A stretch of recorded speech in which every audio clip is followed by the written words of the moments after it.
University of the Ozarks. I currently intern in the admissions office as an international admissions coordinator. Currently, I am majoring in health science and I have minors in chemistry, philosophy, and business administration.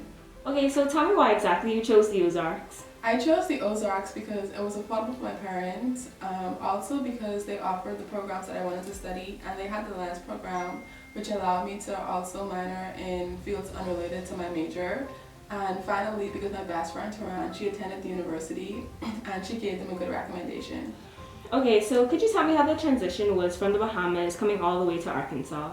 Great question. So I know usually for students that travel internationally to go abroad, sometimes it's kind of hard because you have to adjust to a whole different country and technically a whole different culture and all of that good stuff. But for me, I think it was a bit refreshing. It was much needed. It wasn't that hard for me to adjust really because growing up as a child, I visited the U.S. A lot, and although it's not the same thing as visiting and coming on vacation in regards to coming to school, but the environment wasn't foreign to me, so it was kind of easy to adjust from one situation to the other. And then also the weather was a big problem.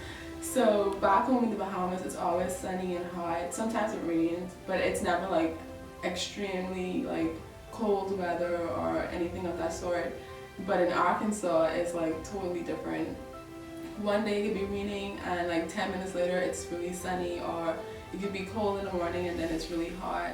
It's just very up and down and bipolar, so it was a lot quite frankly, I'm still not used to it, so yeah.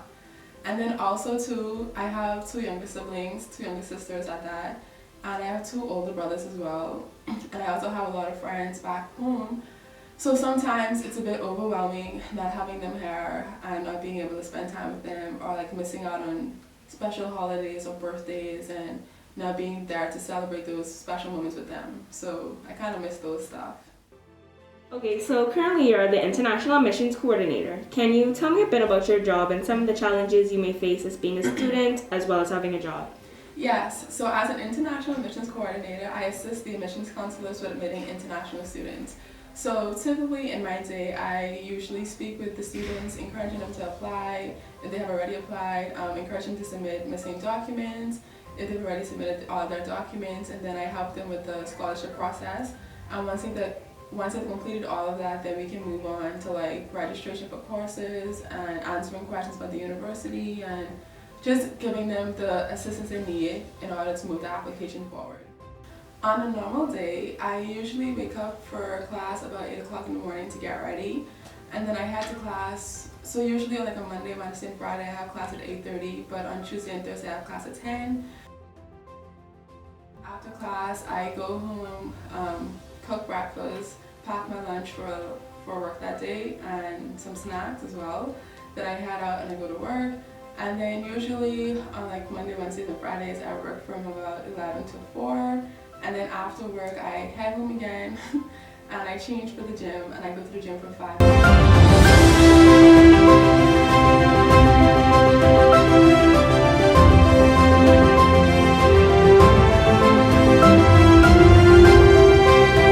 After the gym, I head back home again and I make dinner, I eat dinner, and then I take a shower again, and then I start to relax a little bit and start my homework. So usually I try to go to bed by at least 11 o'clock every night, maybe 12, so that I can have at least 8 hours of sleep and won't be tired the next day. Sometimes life as a student worker and a student can become a bit overwhelming because sometimes just homework itself and exam